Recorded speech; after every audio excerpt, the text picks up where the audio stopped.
आप सबों का लर्निंग ऑन ट्यूब पे। और आज इस चैनल पे हम लोग संवैधानिक विकास के अंतर्गत 1833 का चार्टर अधिनियम पढ़ेंगे। इंडियन पॉलिटी के अंतर्गत आज 1833 का चार्टर अधिनियम हम लोग पढ़ेंगे। तो 1833 के चार्टर अधिनियम से पहले कुछ मुख्य बातें रिकॉल कर लेते हैं 1813 के चार्टर अधिनियम के बारे में। तो 1813 के चार्टर अधिनियम में क्या किया गया था कि कंपनी का व्यापारिक एकाधिकार को समाप्त किया गया था।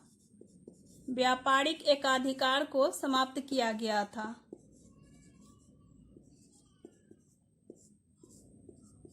इसी व्यापारिक एकाधिकार के अंतर्गत चीन के साथ और चाय का जो वो व्यापार कर रहे थे, चीन के साथ, इसके अलावा चाय का जो व्यापार हो रहा था,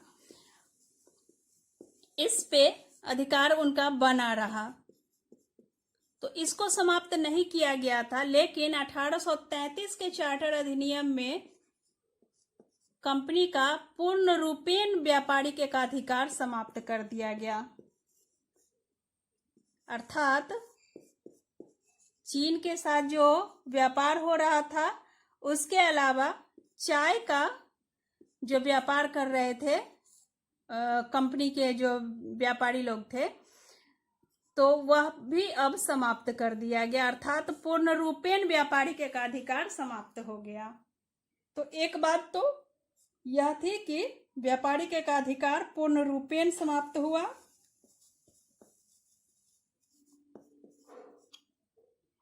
पूर्ण रूपेण समाप्त हुआ। और दूसरी बात इसमें यह हुई कि अंग्रेजों को भारत आने के लिए 1813 के चार्टर अधिनियम में हमने पढ़ा था कि अंग्रेजों को भारत आने के लिए कोई दूसरा अंग्रेज, अथवा मान लो ब्रिटिश इंजीनियर हो या फिर अन्य ब्रिटिश व्यापारी हो या ईसाई धर्म प्रचारक इत्यादि हो, तो इन सबको भारत आने की आज्ञा तो दी गई, लेकिन ब्रिटिश व्यापारी और इंजीनियरों को भारत आने के लिए संचालन मंडल अथवा बोर्ड ऑफ कंट्रोल के द्वारा निर्गत एक लाइसेंस लेना अनिवार्य था। तो इसी लाइसेंसिंग प्रणाली को, अर्थात लाइसेंस की जो लेने की जो ये प्रथा थी, इस लाइसेंसिंग पद्धति को समाप्त कर दिया गया। ठीक है, अब लाइसेंस लेना आवश्यक नहीं रह गया। अब बेरोक टोक अंग्रेज भारत आ सकते थे बिना अनुमति पत्र के भी। ठीक है, बिना अनुमति पत्र के भी भारत में आ सकते थे, यहाँ पे रह सकते थे, संपत्ति खरीद सकते थे, भूमि खरीद सकते थे और अपना व्यापार भी कर सकते थे। तो ये सब परिवर्तन किए गए 1833 में। तो दो हो गए और कुछ और भी है, तो वो भी देख लेते हैं। अब तीसरी बात इसमें क्या हुई कि बंगाल का जो गवर्नर जनरल था, बंगाल का गवर्नर जनरल अब पूरे भारत का गवर्नर जनरल हो गया।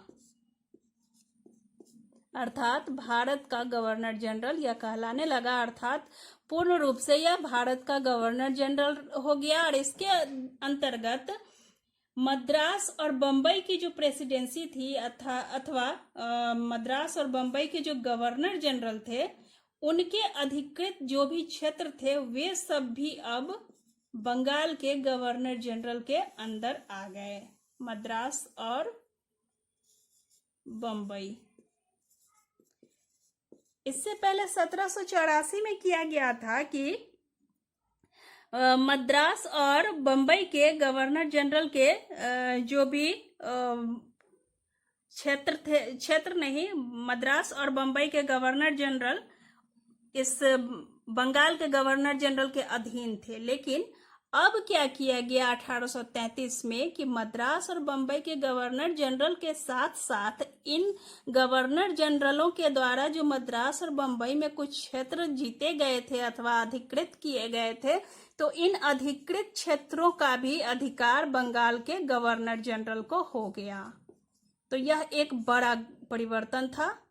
पहला बड़ा परिवर्तन कि बंगाल का गवर्नर जनरल पूरे भारत का गवर्नर जनरल हो गया, और दूसरा कि मद्रास और बंबई के गवर्नर जनरलों के द्वारा अधिकृत क्षेत्रों पर भी अब बंगाल के गवर्नर जनरल का अधिकार हो गया।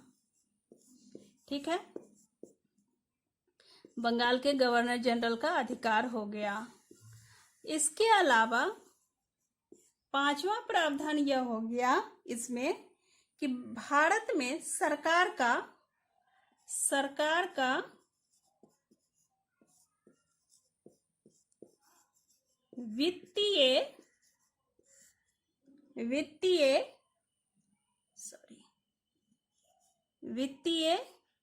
विधायी तथा प्रशासनिक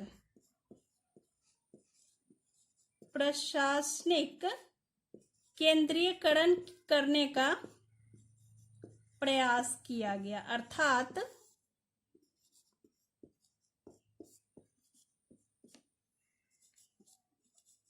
प्रशासनिक इन सब के केंद्रीयकरण करने का क्या मतलब कि सरकार के जो वित्तीय अधिकार थे, विधायी अधिकार थे और उसके अलावे वित्तीय, विधायी और प्रशासनिक जो अधिकार थे उन सब को केंद्रीयकरण करने का मतलब क्या था कि वित्तीय, विधायी और प्रशासनिक इन सभी अधिकारों को मर्ज कर दिया गया एक ही जगह। अर्थात यह एक केंद्रीयकृत फॉर्म दिया गया। अर्थात वित्तीय अधिकार भी सरकार के हाथ में हो गया, विधायी अधिकार भी हो गया और प्रशासनिक अधिकार भी हो गया।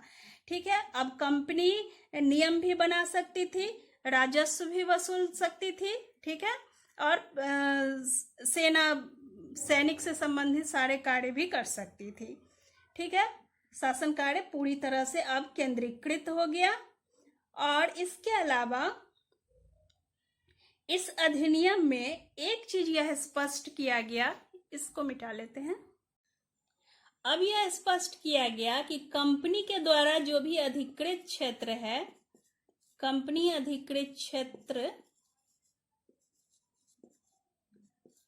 अधिकृत क्षेत्रों के अंतर्गत आने वाले जितने भी भारतीय थे उन भारतीयों के बीच और अंग्रेजों के बीच जाति, धर्म, वंश, रंग या फिर जन्म स्थान के आधार पर कंपनी के किसी भी पद तक पहुंचने में उनके साथ भेदभाव नहीं किया जाएगा। अगर वह योग्य है तो उसे कंपनी के पद तक पहुंचने में उनकी मदद की जाएगी, उनको वंचित नहीं किया जा सकेगा। इसके अलावा एक और जो बात थी 1833 के चार्टर अधिनियम में, वह यह थी कि इसके द्वारा भारत में दास प्रथा उस समय चल रही थी, तो इस दास प्रथा को गैर कानूनी घोषित कर दिया गया। अर्थात अब आप दास नहीं रख सकते थे, किसी को दास नहीं बना सकते थे। दास प्रथा गैर कानूनी घोषित कर दिया गया 1833 के चार्टर अधिनियम के द्वारा। हालांकि भारत में दास प्रथा पूरी तरह से कब समाप्त हुई थी? 1843 में लॉर्ड एलन बरो के समय में। लॉर्ड एलन बरो के समय में यह पूरी तरह से समाप्त हुई थी दास प्रथा। तो हालांकि 1833 में दास प्रथा को गैर कानूनी घोषित तो किया गया था, लेकिन फिर भी यह अवैध रूप से कहीं कहीं पे लोग दास रख ही रहे थे और दास प्रथा कायम थी। लेकिन 1843 में एक कानून बना करके, एक एक्ट बना करके दास प्रथा को पूरी तरह से भारत से समाप्त कर दिया गया, अर्थात उन्मूलन कर दिया गया। तो यह एक महत्वपूर्ण परिवर्तन हुआ भारत के हिसाब से। चलिए, अब इस तरह से 1833 का चार्टर अधिनियम समाप्त होता है। नेक्स्ट हम लोग पढ़ते हैं 1853 का चार्टर अधिनियम। ठीक है, तो 1853 के चार्टर अधिनियम में पढ़ लेते हैं कि पहला इसमें जो प्रावधान किया गया कि कार्यकारिणी परिषद जो थी उस समय, कार्यकारिणी परिषद, ध्यान दीजिएगा, इन्हीं सारे एक्ट और परिषदों और अधिनियमों को देखते हुए भारत की जनता देख रही थी, समझ रही थी, और इन्हीं सबको देखते और समझते हुए उन्होंने अपने भारत के, स्वतंत्र भारत के संविधान की रूपरेखा को बुनने में, अर्थात उस ताना बाना बुनने में समझ जो है वह समझ विकसित किया था। तो यह समझ कहाँ से विकसित हो पाई थी? भारतीय क्षेत्रों में ब्रिटिश संसद द्वारा लाए गए विभिन्न तरह के एक्ट और अधिनियमों के द्वारा। तो कार्यकारिणी परिषद के जो सदस्य थे, कार्यकारिणी परिषद के कानून सदस्य, ठीक है, कानून सदस्य को परिषद का पूर्ण सदस्य बना दिया गया। कानून सदस्य को परिषद का पूर्ण सदस्य बना दिया गया। तो पहली बात तो यह हो गई। और दूसरी बात इसमें यह थी कि उस समय निदेशक मंडल में सदस्यों की संख्या 24 थी। निदेशक मंडल में सदस्य कितने थे? उस समय 24 थे, 24, ठीक है। तो इस 24 सदस्य संख्या को कम करके उस समय कितना कर दिया गया था? 24 सदस्य संख्या थी उस समय, इसको कम करके 18 कर दिया गया, 18 सदस्य कर दिया गया। तो एक बड़ा परिवर्तन यह हुआ। और इसमें से 6 सदस्य की नियुक्ति, इस 18 में से 6 सदस्यों की नियुक्ति, 6 सदस्यों की नियुक्ति ब्रिटिश सम्राट कर सकता था, ठीक है। इसकी नियुक्ति का अधिकार ब्रिटिश सम्राट को दिया गया। निदेशक मंडल में उस समय कितने सदस्य थे? 24। 24 से कम किया गया, 18 लाया गया, अर्थात 6 घटा दिए गए। और इन 18 सदस्यों में से 6 सदस्य ब्रिटिश सम्राट नियुक्त करते थे, ठीक है। और उनके लिए योग्यता भी ब्रिटिश सम्राट ही तय करती थी इन 6 सदस्यों को। और इसके अलावा बंगाल में एक अलग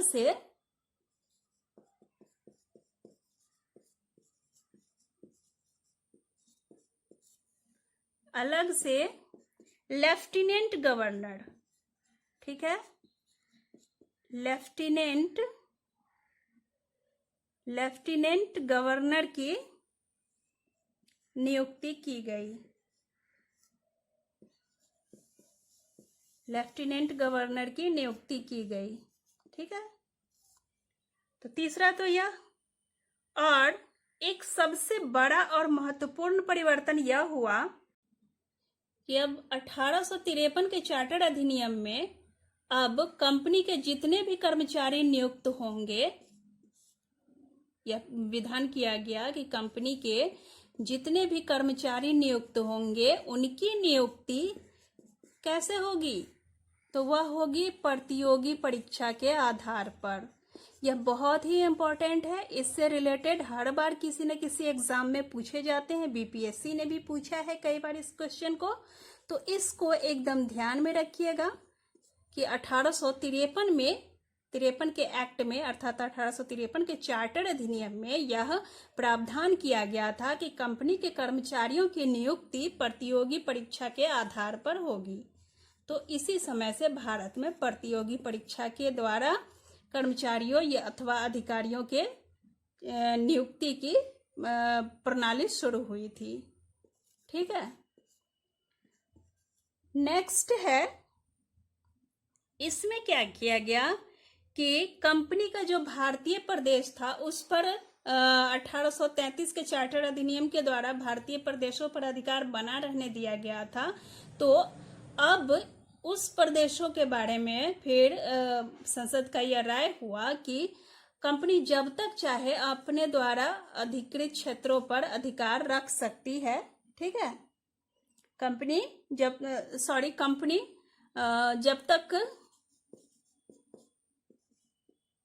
तक संसद चाहेगी तब तक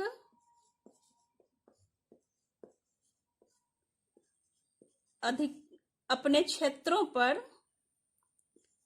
अपने जो भी उसके द्वारा जीते गए क्षेत्र थे, तो अपने क्षेत्रों पर अधिकार रख सकती है। जब तक संसद चाहेगी, ब्रिटिश संसद, तब तक अधिकार रख सकती है। ठीक है, तो यह था। और इसके अलावा एक और मुख्य बात यह थी कि गवर्नर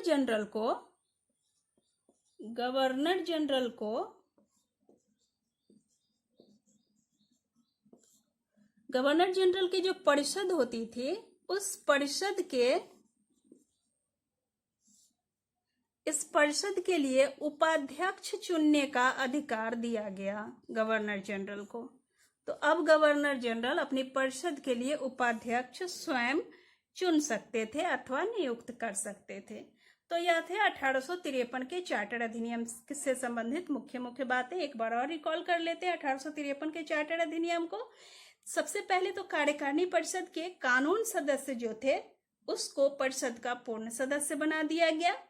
दूसरा यह था, निदेशक मंडल में सदस्यों की संख्या जो उस समय 24 थी, उस 24 से घटा करके 18 कर दिया गया। और उस 18 में से 6 की नियुक्ति ब्रिटिश संसद करती थी, ब्रिटिश सम्राट करती थी। ठीक है, और सम्राट ही उनके लिए योग्यता भी तय करती थी, और निदेशक मंडल में सदस्यों के लिए योग्यता भी निश्चित की गई थी। इसके अलावा था कि बंगाल के लिए एक अलग से लेफ्टिनेंट गवर्नर की नियुक्ति की गई। फिर कंपनी के कर्मचारियों की नियुक्ति के लिए प्रतियोगी परीक्षा को आधार बनाया गया था।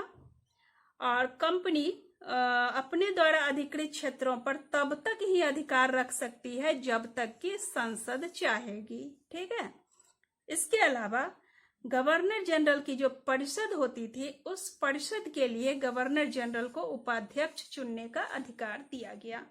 तो यह सब थे 1853 के चार्टर अधिनियम से संबंधित मुख्य बातें। तो ये सब छोटे छोटे अधिनियम थे, तो इनमें ज्यादा कुछ था नहीं। अब जो है बड़े बड़े अधिनियम की शुरुआत होगी। तो बड़े बड़े अर्थात जिनमें ज्यादा बातें शामिल थी, वो सारे एक्ट पढ़ेंगे। तो अब हम लोग नेक्स्ट पढ़ेंगे 1858 का भारत शासन अधिनियम के बारे में। तो आज के लिए बस इतना ही। अगर वीडियो पसंद आती है दोस्तों, तो चैनल को सब्सक्राइब कीजिए और अपने दोस्तों के साथ इस वीडियो को शेयर कीजिए। Thank you.